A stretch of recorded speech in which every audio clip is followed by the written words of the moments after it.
O Senhor esteja convosco. Ele está no meio de nós. Proclamação do Evangelho de Jesus Cristo segundo João. Glória a vós, Senhor. Aquele que vem do alto está acima de todos. O que é da terra pertence à terra e fala das coisas da terra. Aquele que vem do céu está acima de todos. Dá testemunho daquilo que viu e ouviu, mas ninguém aceita o seu testemunho. Quem aceita o seu testemunho atesta que Deus é verdadeiro. De fato, aquele que Deus enviou fala as palavras de Deus, porque Deus lhe dá o Espírito sem medida. O Pai ama o Filho e entregou tudo em sua mão. Aquele que acredita no Filho possui a vida eterna. Aquele, porém, que rejeita o Filho não verá a vida, pois a ira de Deus permanece sobre ele. Palavra da salvação. Glória a vós, Senhor. Podem sentar. Importante fazermos memória dos acontecimentos que nos contextualiza essa primeira leitura de hoje do Atos dos Apóstolos, capítulo 5, versículos de 27 a 33. Recordemos que no episódio, Pedro e João tinham ido no templo. Quando chegaram ao templo, lá na porta, estava sentado um mendigo, pedindo esmola. E esse mendigo, ele era aleijado, não andava. E estendeu as mãos para Pedro. Pedro parou, olhou, o mendigo com certeza pensou que iria lhe cair algumas moedas. E Pedro lhe disse: não tenho nem ouro e nem prata, mas o que eu tenho eu lhe dou. Em nome do Senhor Jesus, levanta-te e ande. E assim aconteceu. Aquele homem, totalmente atrofiado, foi curado e começou a se locomover. E ele então começou a acompanhar Pedro e João, entrou com eles dentro do templo, louvando, cantando e glorificando a Deus por aquilo que lhe havia acontecido na sua vida. Ocorreu que as pessoas que viram aquilo ficaram maravilhados. E aquela notícia, como vocês muito bem sabem, notícia corre rápido, chegou aos ouvidos dos sumos sacerdotes. Eles não gostaram do que ouviram. Mas que história que é essa? Pensávamos que tínhamos já enterrado esse problema chamado Jesus de Nazaré. E agora tem esses outros doidos que estão desenterrando essa história de novo? Como nós colocamos fim nesse Jesus de Nazaré, vamos também pôr fim nesses doidos que estão tentando reacender novamente esta chama. E o que os sumos sacerdotes fizeram? Prenderam Pedro e João. Na leitura de ontem, nós havíamos percebido que o anjo os havia libertado da prisão. E eles estavam lá na praça, pregando, anunciando, falando sobre Jesus vivo e ressuscitado. E aí entra então o contexto desta leitura de hoje, aonde os sumos sacerdotes mandaram buscar justamente Pedro e João e começa aquele interrogatório diante do Sinédrio, Então tudo é este o contexto que a gente precisa ter na cabeça para que a gente possa entender qual é a mensagem que a palavra de Deus quer transmitir para nós nesta noite. Meus irmãos e minhas irmãs, quiseram paralisar os apóstolos.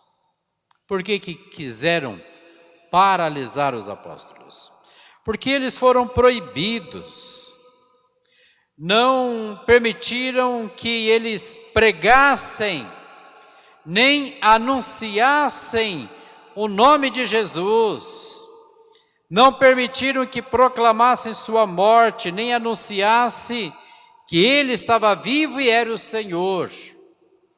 Queriam calar a voz dos profetas, como também queriam inibir os primeiros cristãos.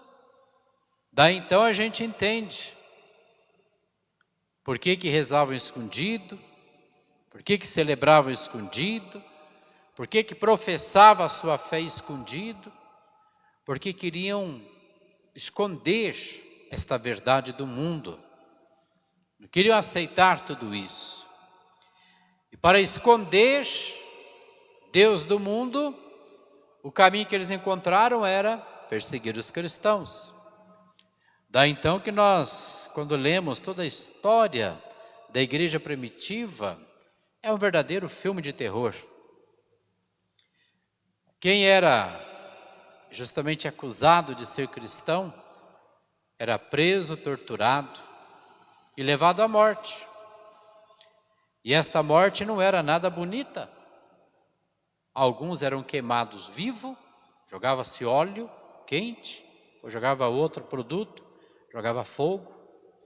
Outros eram jogados na cova dos leões, outros eram crucificados, outros degolados, tiravam o pescoço, e outros esquartejados, ou seja, amarravam um braço no cavalo, o outro braço em outro cavalo, uma perna num terceiro cavalo e a outra perna num quarto cavalo. E aí fazia-se um barulho, o animal se assustava e cada animal corria para um lado. E a hora que corria, o que acontecia? A pessoa era estraçalhada.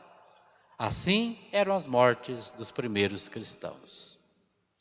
E assim também quiseram fazer com os apóstolos, porque queriam sufocar. Nada de falar desse tal de Jesus. Poxa vida, já tivemos uma dor de cabeça de levar ele na morte de cruz. Já tivemos uma dor de cabeça de enfiar ele dentro de um túmulo. Já nos custou caro pagar para os soldados para espalhar que roubaram o corpo de Jesus, que a história aí de ressurreição é tudo mentira. Agora vem esse pessoal acender novamente a fogueira? Ah, não, vamos já eliminar agora o problema. Por isso começa justamente toda esta artimanha maldosa em cima dos cristãos. Aqui tem uma verdade que para nós hoje serve de motivação, meu irmão, minha irmã. Serve de entusiasmo.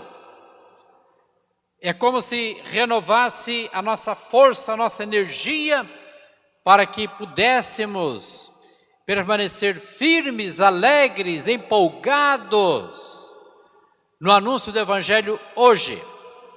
Qual seria esta verdade? A verdade é que quanto mais proibiam, mais eles anunciavam.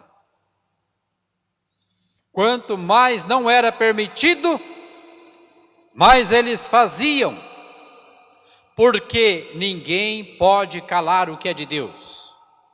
Por mais que se queira fazer barulho a mais para abafar a voz de Deus, mas a voz de Deus sempre é maior, sempre é mais alta. E não é que a voz de Deus é barulhenta, a voz de Deus é silenciosa, mas é um silêncio barulhento. É um silêncio que realmente treme a terra, balança as montanhas, porque é a voz de Deus. Então, quanto mais realmente não lhes era permitido, mais eles faziam. E uma das passagens que eu admiro muito, que eu gosto sempre de retornar e beber naquela fonte, para que eu hoje, como padre, eu também possa ter este vigor dentro de mim. É o momento que foram lá, pegaram os apóstolos, bateram. Mas não é um tapinha amigável não, viu? Mas bateram naqueles homens que com certeza os deixaram quase que estendida ao chão. E aí disse para eles: agora vão embora e não voltem nunca mais. E na cabeça dos seus torturadores e daqueles que os havia mandado torturar os apóstolos, talvez tinham pensado: com certeza aprenderam a lição. Com certeza nunca mais vão falar desse tal de Jesus. E não é que se enganaram os danados? Depois daqueles homens terem apanhado tanto, foram vistos lá na praça, louvando e glorificando a Deus. Foram vistos lá na praça, falando de Jesus vivo e ressuscitado. Meus irmãos e minhas irmãs, por que eu digo que isso é um remédio que nos deixa com vigor, dispostos realmente a estar animados na nossa caminhada do dia a dia? Porque, veja bem, nós temos facilidade para desanimar fácil diante dos obstáculos. E não precisa ser pedra muito grande, não. Pode ser essas pedrinhas pequenininhas de calçada. Apareceu na nossa frente, já é motivo para a gente desistir. O obstáculo não precisa ser tão complicado, não, né? Nossa cruz não precisa ser tão pesada para a gente desistir, não. Pode ser até uma pena do travesseiro que cai nas nossas costas. Já é motivo para a gente dizer: ah, não quero mais, chega. Para que eu preciso passar por isso? Para que eu preciso enfrentar isso na minha vida? Ah, não, chega, não preciso disso não. Estes homens não tinham o que os parasse.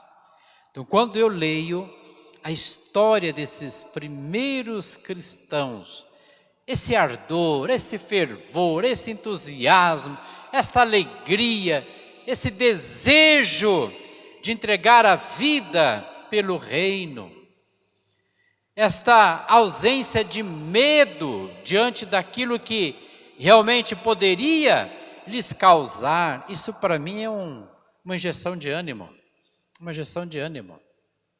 E isso tem que ser para todos também da igreja, uma injeção de ânimo, porque vale a pena. Isso tudo é concretizar aquilo que Jesus havia dito: quem perde a sua vida por causa do reino, a encontrará. E aqueles homens não tiveram medo de perder a vida, de levar tapa, de levar murro, de levar chicoteada, ser humilhados, porque eles sabiam que o prêmio era bem melhor. Valia a pena a recompensa por tudo aquilo ali. Então, meu irmão, minha irmã, diante das coisas que te acontecem na tua vida, seja lá em nível pessoal, né, os problemas do dia a dia, seja na tua dificuldade às vezes na evangelização, você que está aí no caminho, né, você que está aí justamente colaborando com a igreja, quando aparecem as dificuldades, não desanima não, vai para frente, levanta o ânimo, vai para frente, porque a força maior vem de Deus. Recordemos aquilo que está no Evangelho de São Mateus, né, que o Senhor disse que Ele falará por nós, Ele agirá por meio de nós, Ele estará conosco, não estaremos sozinhos não, então não precisa. Quando a gente tem esta consciência, não há motivo para a gente querer desistir das coisas. E voltando a falar desse texto de hoje, algo também impressionante que nós encontramos nesta coragem, nesse dinamismo, nesse desejo dos apóstolos de continuarem a ser ardorosos no anúncio do Evangelho, é a resposta que Pedro dá àqueles que o interrogam. E ele diz: é preciso obedecer a Deus antes que os homens. Sabe por que hoje tem muito cristão light, tem muito cristão que não abraça a cruz de Jesus, tem muito cristão que desiste fácil da sua caminhada, que não leva a sério o seu compromisso com as coisas de Deus, é porque obedece os homens, não obedece a Deus. E quando eu falo obedece aos homens, não quero dizer lei civil, lei jurídica, lei disso, lei daquilo, não, porque o que é lei, né? A gente tem que respeitar. Nós não vivemos num regime bagunçado, vivemos a democracia, mas a democracia é uma coisa organizada. E lei não é para prender, engessar, mas lei é para organizar. Apesar que tem algumas leis que são meio absurdas, mas deixa isso para lá. Mas o que eu quero dizer é o seguinte: obedecer aos homens é obedecer ao mundo. Tem pessoas que preferem obedecer o mundão do que obedecer justamente o próprio Deus. As facilidades do mundo, as tentações do mundo, os prazeres do mundo, as promessas falsas que o mundo oferece, que é por ilusão. Então tem muita gente que prefere obedecer o mundão, porque não exige, não tem compromisso, não tem sacrifício, na sua cabeça passa assim que não tem sofrimento, não tem dor. Agora seguir essa tal de religião, de ser cristão, de seguir Deus, de ser temente a Deus, isso aí é uma chatice danada que não leva a lugar nenhum. Essa é a mentalidade do cristão light, e que muitas vezes procura igreja, né? E vai na igreja e se diz católico, mas na hora que o negócio aperta, ele pula fora e vai para o lado do mundão. Então, a gente precisa ter na nossa vida, além de esse ardor de sermos firmes e fiéis na nossa caminhada com Deus, a gente precisa ter também aonde a gente tem que se fundamentar. E esse fundamento, esse alicerce, é justamente na obediência a Deus. Obediência a Deus. Meus irmãos e minhas irmãs, olhando para bem mais próximo a cada um de nós, nós precisamos ter no nosso coração gritante esta voz de Deus. Deus está nos ordenando que continuemos a missão dos apóstolos. A gente precisa estar bem atento a isso. Deus está nos ordenando que continuemos a missão dos apóstolos. Por que fomos batizados? Para continuar esta obra. Por que estamos dentro da igreja? Para continuar esta obra. Por que vamos à igreja? Para continuarmos esta obra. Se nós não formos continuadores da obra iniciada pelos apóstolos que receberam de herança do próprio Jesus, nossa fé é vazia, não tem sentido de ser. Por isso eu repito, no tempo do hoje nosso da vida, Deus está nos ordenando que anunciemos e proclamemos o nome de Jesus. O nome de Jesus. Enquanto tem pessoas proclamando desgraça, enquanto tem pessoas proclamando morte, enquanto tem pessoas proclamando tantas coisas horríveis, nós, cristãos, temos que proclamar o nome de Jesus. O nome de Jesus.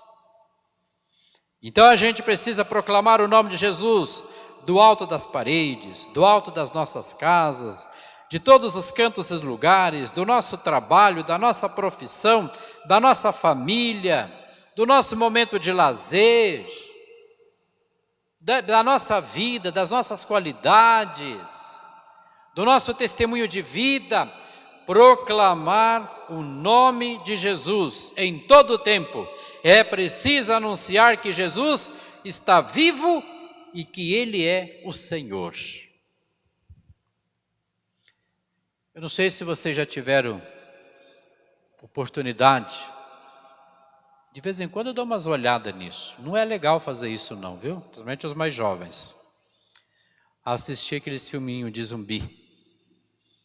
Quando tem lá o fim do mundo, lá todo mundo fica zumbintando para lá e para cá, dá um cheiro. A primeira ideia que vem na minha cabeça é cheiro de carne podre, né? Quando eu vejo aquelas cenas, falei, daquilo deve ser um fedor, que tudo morto deve ser um fedor. Hoje nós estamos o cheiro da morte, né? Provocado pelo Covid, cheiro da morte. São Paulo morre tantos, Rio de Janeiro morre tantos, Manaus morre tanto, Santa Cruz morre tantos. É um cheiro da morte.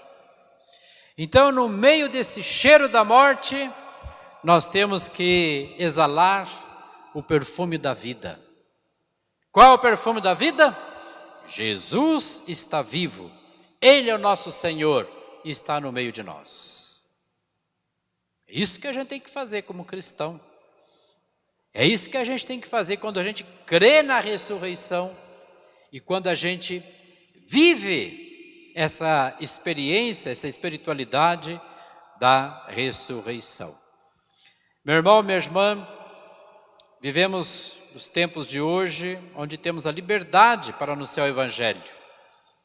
Nós não estamos lá no tempo dos apóstolos, quando se falava que era cristão e era preso. Está certo que em alguns lugares no mundo, ainda hoje, infelizmente, se encontra assim. Recentemente tivemos a morte de vários cristãos, tivemos igrejas destruídas, mas por enquanto nós ainda temos a liberdade de dizer que somos cristãos. Ainda temos esta liberdade. E ninguém pode tirar aquilo que é um direito nosso, anunciar e pregar Jesus. Pode fechar a porta de igreja. Pode o decreto dizer que não pode ir na igreja rezar. Pode falar, mas ninguém pode impedir que a gente possa anunciar Jesus Cristo. Então, qualquer lugar que você estiver, seja um arauto do Evangelho. O que é o arauto do Evangelho?